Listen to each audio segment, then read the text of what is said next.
How you doing? James Margie here at JTech. I'm going to give you a small little video here on we're going to test some batteries, we're going to hook up the batteries, and then we're going to do a little bit of information on the functions of a digital voltmeter. So the first one though we're going to do is a competency test. We're going to use this handheld competency test meter.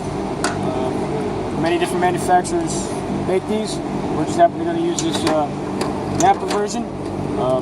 You can do it with the batteries connected completely or individual batteries. So I'm going to do this individual battery here. Hook up the negative to the negative, positive to the positive, and it kind of turns itself on at that moment. It's going to go through a little bit of a self-check, checking there's my battery voltage right there of 12.43. So I will hit enter, and it's going to take it to that. In vehicle, out of vehicle. Right now, because this battery is disconnected from the system, it is going to be consistent of out of vehicle. If I were to go and connect them all up together, I could do it then in vehicle, and that would show the state of charge with that one. So I'm going to go to out of vehicle, press enter. It gives me a bunch of different applications. This one here is the commercial 40 to 80. If I was in a smaller vehicle or a motorcycle, I can go and change that, but I'll just hit the enter button. This is a regular flooded battery, sealed flooded battery, but if it was a gel batteries type of Hawker, or the new X-side batteries, then we can go with that, but we will hit enter. And right now we're going to want to look for the cold cranking amps. This one here is rated, according to the label, at 750. So we'll double check the competency of this to see how much of a state of charge and state of the cold cranking amp charge it has. So right there is the 750, but if it was up or down, I would adjust as such. We go to 750, we'll hit enter, and it's going to do is run its self-test.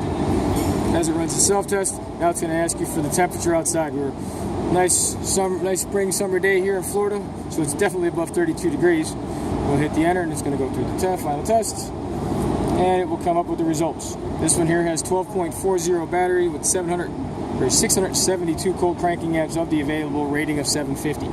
So now if this one here was a brand new battery, say it was installed a couple weeks ago, and the truck came in with some battery issues, and you put it on there and that was only about 300 or 400, you can actually use this as a printout. That way there, the battery manufacturer can then use that printout, or you can use that printout for the warranty claim against the battery manufacturer.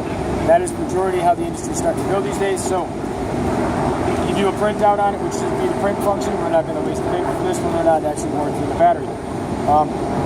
So that is the complete function on that right there. And then it pretty much ends it. So turn off the machine, just unplug it. Set that one aside for now. Now, in vehicle system of batteries, your normal car battery is going to have one 12-volt battery, depending on the amperage requirement for the car. This one here, for this application, has 4 different batteries. The way that these are hooked up are in series. So as they are all hooked up, positives to positives, negatives to negatives, and then through the system that way, that increases the cold cranking amps by adding each one of the 750s together, giving a 2800 cold cranking amp per set, but it maintains the 12-volt system. You could hook them up into a series parallel. If you had a 24-volt system, you'd hook up 2 of them, positive, negative, and the other one would go off to positive and then off to negative for the other 2 sets. Then that would increase your voltage to the 24 volts, but then you would then only end up having 1500 cold cranking amp. Or you could hook them all up to increase the voltage up to 48 volts. Depends on the application. Right now we're going to hook this one up in the series. So we want to start with the positive side. So I got the one more positive cable. I've already got these 2 hooked up. I got one more nut off of here right now though, just keeping that one loose. I got your main vehicle probably likely to the battery. This one here, this application there, that one goes around and goes up probably to one of the ECUs. We got 2 vehicle grounds right here, so that way it was a clean set. This one here hooks up to this terminal. That's for your slave receptacle, your jump start receptacle. Another receptacle is going to go on the negative. For the negative side, we'll hook up the positive side now. Go and actually just hook up that together and connect there. And we'll want to go underneath. And when you're doing this, it's important to inspect the battery cables for corrosion. So you're starting to get a little bit of the green corrosion sitting down below that. That would be bad. It would be a good idea to bust that off with the wire brush or clean up your battery terminals too, depending on how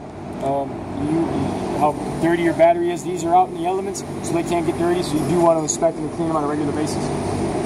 You also want to make sure though, another thing you can do to help prevent some of this corrosion, at the auto parts store they sell little packages of battery terminal grease.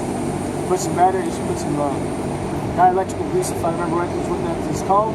Place that on there, drop that over the terminals after you clean them all up. That'll help prevent that corrosion from reoccurring. It'll help beat off the water. You can also clean off the tops of your batteries using soap and water, gently. Soap and water, more of a damp rag than not really the soap and water concept. Also, baking soda will also help eat away some of that corrosion. So that will also, that battery acid. And we got one more test we're going to do before we hook up the negative here real quick. We'll show you how to do a voltage leak test. So basically, if you have too much corrosion built up on top of your battery, you can end up drawing voltage right out of your top of your battery. So we're going to take our multimeter, digital multimeter, placing it on volts, making sure the application is into DC. Right now it's in the millivolts. We will see some millivolts. As you can see, it kind of hops around. We'll see a few millivolts. You really want to try and stay underneath at least 100 millivolts on that reading for a voltage draw. And place that there so that way the camera can see it. In order to find that voltage leak test, place your positive lead onto your positive battery terminal, and then using where the cells are, and you can do it around the battery, kind of slide it around. See, we're getting 19 milliamps, 25. See how it kind of varies? Not too bad. We're going to go and kind of come up over here, show it at 34. So it wasn't too bad. Let's kind of clear it out, make sure it's all functioning. So we've got still got the 12.42 battery, so that's not too bad. Let's go back here to this one here. It's a little dirtier. So we'll go here and we'll kind of place it up underneath here. This one's still not showing too much. So we're going to move more of a negative draw on that one. Still seeing very minimal. Checking some out underneath the label where some of the corrosion jumped up to 50 milliamps, so, or millivolts. So that right there, where underneath these labels where you can get the buildup of corrosion, that'll help pull it up. So it's very important, especially in vehicles like this that are stored outside, to definitely continue to check your corrosion in your batteries on a regular basis. There's another test we don't have today, but yeah, it's called the Powell tester, where you can hook it up to test the pull cranking amps. When you hook that up, you don't want to exceed 50% of the rated vehicle set of pull cranking amps on that one. So being that this is 3000, you wouldn't want to exceed 1500. And also, you don't want to go over 15 seconds. So that right there kind of puts a load on the battery set and tests the batteries to see if it can still handle the full set of cranking amps being drawn to the starter. So I'll finish setting this one up right quick. We're going to put this negative cable on. We got all the positives on. These two will hook here and here. Got one extra battery lug for this ground, which is a special lug which helps it for hooking up that negative to the negative, or your negative cable if you're having to jump start a vehicle, or jump start this one. Now on these, how batteries are designed, you do not want to try and over tighten these nuts.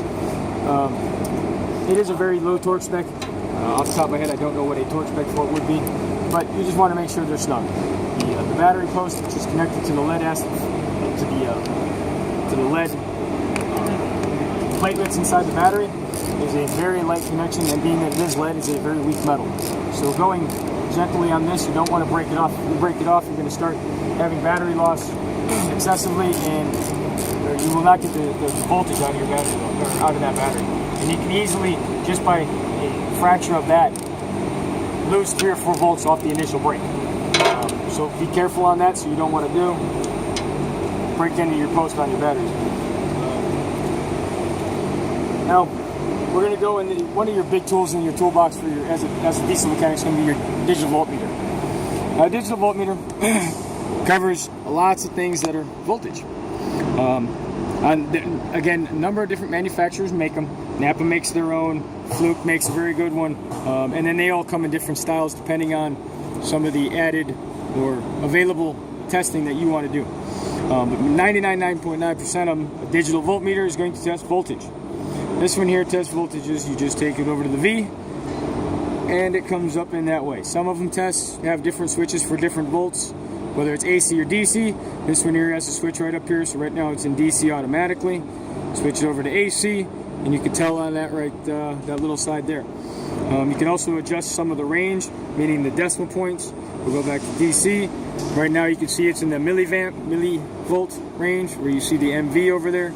As we adjust the range, it moves the decimal point over, and there are the real small numbers right there on the tens and 100,000s, the 10,000s. Now we're into the voltage, and you can go back to an auto range right in there. This one here also has a lamp on it, so it turns and it lights it up. It has a hold function, so if you have something that oscillates up and down, or you're starting to see a peak voltage in some of the newer sensors on the vehicles, you can use the hold where you see it pop up to the top, pop it to the hold where you see the voltage get dropped to the bottom. You can also hold it there if you have to go and record it somewhere else. It also has an ohm feature. It's where you're testing resistance in circuits. So that right there, we could take the two leads right here just to test the circuit leads between the two here, and it shows that we're getting as it goes, a little bit of resistance, 0.4 ohms of resistance. So minute amounts of resistance on this. If we had a wiring harness that had a break in it, or a cut in the line, or a pinch somewhere, you can use the ohms to help you find resistance. Continuity is real close to ohms. Gives you the same kind of concept of reading. It's still going to be in the unit of measure of ohms, but in this one, it gives you an audible tone. That audible tone allows you that it's a good signal and it has low resistance. Anything probably over a 1 ohm would not give you that tone.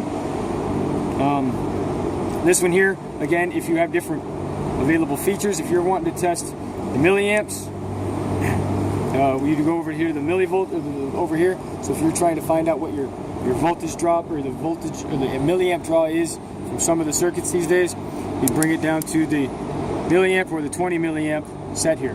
You would not want to try and test the full amperage of these batteries off of this, because you will blow the fuses. Now, in order to find out if these fuses are, each one of those has an individual fuse, we will go back up into the ohms. We will take our positive, and we will basically short circuit it, see if it jumps around. There we can see that it's jumping around a little bit. That means there's a good fuse in that one. Come back to this one, got a reading, and there's a good fuse in there. We're going to walk over to one over here. I have another voltmeter. This one here, if I remember right, has a blown fuse, so we'll let it go into the ohms there. And we'll see it's at the open circuit. That one there has the good fuse for the 20 amp. So we'll go down to a milliamp. Nothing's happening. So in here, you're going to have to go. A lot of times these are just like car fuses, or at least a fuse that you can buy at the general hardware store, your big box stores. So it's easy, or your auto parts stores, easy to replace the fuse. Take off the back cover, replace the fuse, put it back in, test it, it'll be good. Take that down. Also, a lot of these, they come, again, with all the multiple features. And you can buy accessories that'll plug in to somewhere here. They all come with a manual. So some of those special features, just refer to the vehicle, or to the DVOM's manual, and that'll give you an understanding and an explanation of what connectors to use and how to hook it up. So that's a nice little, one of the greatest tools a mechanic can have in his toolbox. So hopefully it gave you some understanding on batteries and a DVOM. Again, James Margie here at JTech. Please leave your comments below and have a great day.